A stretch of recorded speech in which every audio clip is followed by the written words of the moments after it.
Dari diskusi tadi, intinya Bapak Presiden menjelaskan dua hal. Pertama, masalah geopolitik dan geoekonomi secara global, terutama yang menyangkut tentang krisis di Timur Tengah, baik di Gaza maupun Palestina, maupun kondisi kekinian yang ada menyangkut bagaimana pasca serangan daripada Israel dan Amerika terhadap Iran, dan kemungkinan dampak-dampaknya terhadap Indonesia. Kemudian yang kedua menjelaskan kondisi kekinian tentang ekonomi dan sosial keadaan yang ada di Indonesia.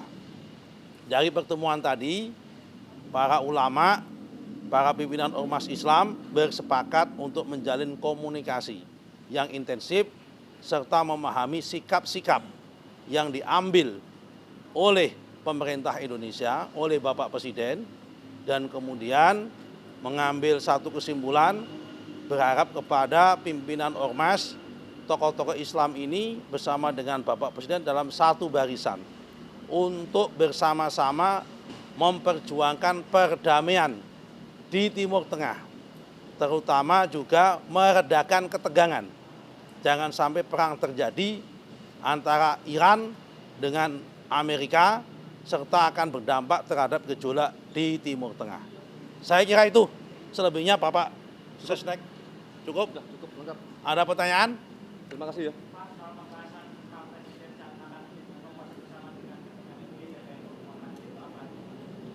Ya tadi sudah saya sampaikan bagaimana kondisi global, kenapa Indonesia masuk BOP, bagaimana antisipasi dampak terhadap perang Iran.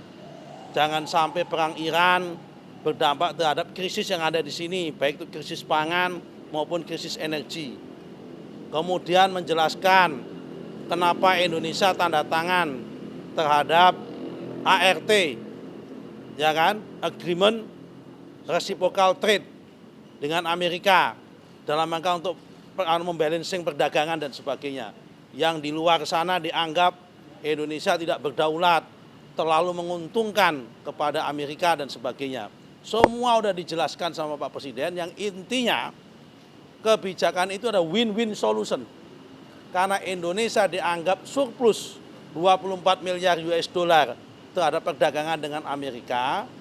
Daripada kita kena tarif tinggi, kalau kita kena tarif tinggi 32%, berarti produk-produk Indonesia di Amerika lebih mahal 32%. Karena itu supaya produk-produk Indonesia kompetitif di Amerika, itulah menjadi latar belakang kenapa Indonesia menerima Reciprocal Trade tersebut, Agreement, ART. Yang itu adalah impornya bukan impor barang baru. Sebetulnya selama ini sudah impor BBM, sudah impor kedelai, hanya selama ini impor BBM-nya ngambil dari negara Gabon, Nigeria, dan Timur Tengah, dipindahkan ngambil dari Amerika. Kemudian kedelai selama ini ngambil kedelai dari Brazil sama dari Argentina, dipindahkan ngambil kedelai dari Amerika untuk dalam rangka mengurangi tarif dari Amerika ke Indonesia. Cukup? Terima kasih. Oke, terima kasih. Terima kasih.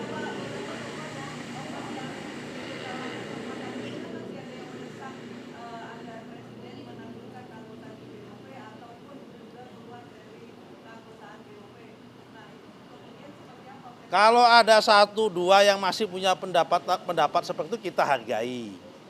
Tapi kita kewajiban sebagai kepala negara, Bapak Presiden berkewajiban untuk menjelaskan seutuhnya. Tapi kalau memang yang bersangkutan menyarankan, ya sudah. Ya namanya kita hargai sarannya. Tetapi posisi di Indonesia, posisi Pak Presiden, bangsa Indonesia sudah menerima BOP ini sebagai sarana, sebagai ikhtiar menuju perdamaian. Setidaknya ikhtiar ini dicoba dulu. Jangan sampai ikhtiar dan usahanya belum dilakukan, sudah diminta untuk keluar terlebih dahulu. Tapi kalau ada yang menyarankan seperti itu, pemerintah tidak anti kritik, kita mendengarkan sambil mencermati keadaan, tetapi kita akan membuktikan di lapangan bahwa diplomasi ini jalan terbaik untuk menciptakan perdamaian, bukan dengan jalan peperangan. Kemudian Pak Presiden juga mempertanyakan, terus kalau seandainya ada yang menawarkan kita mendesak keluar dari BOP, terus tawarannya kita meja berunding dalam rangka menciptakan perdamaian itu di medan apa, di forum apa. Karena forum untuk melakukan perundingan perdamaian di Palestina dan Gaza itu satu-satunya hari ini adalah di BOP. Karena itu Indonesia dengan 8 negara bersepakat dalam rangka untuk itu. Clear? Terima kasih.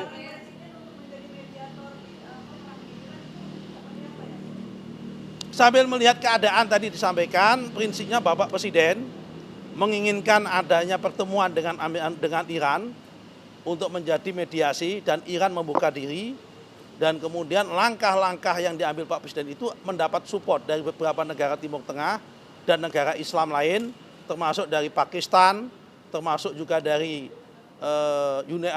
UAE, tetapi tentunya ini menjadi wilayahnya Bapak Menteri Luar Negeri yang berhak untuk menjelaskan. Tetapi tadi dijelaskan upaya Bapak Presiden mendapatkan support dari negara-negara, pemimpin-pemimpin negara di Timur Tengah lainnya. Intinya Pak Presiden bersama 7 pemimpin negara yang tergabung dalam kelompok 8 itu menginginkan adanya perdamaian. Jangan sampai perang berlarut-larut terutama di Iran maupun di kawasan Teluk dan sebagainya. Terima kasih.